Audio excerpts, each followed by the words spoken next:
This is the Sonos Beam 2 soundbar. I have it mounted underneath this 50-inch TV here on this fireplace. Just this soundbar is phenomenal. Just does a really great job. This is attached to a Samsung TV. The TV, we're very happy with the color and everything, but it just was not giving out the sound in the living room here. And this soundbar, just, it's, like I said, it's phenomenal.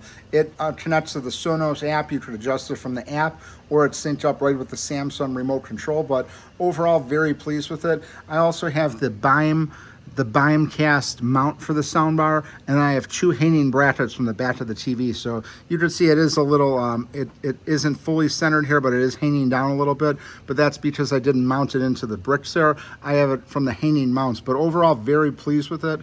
The mount works really great. If you do get the Beam 2, you definitely want to pick up this mount because that's how you're going to have to secure it if you're not going to just set it on top, tabletop or anything. If you're going to mount it, you absolutely want to check out that other attachment too. So definitely want to pick one of these up if you're looking for some really great sound. It's the Sonos Beam. Highly recommend this one.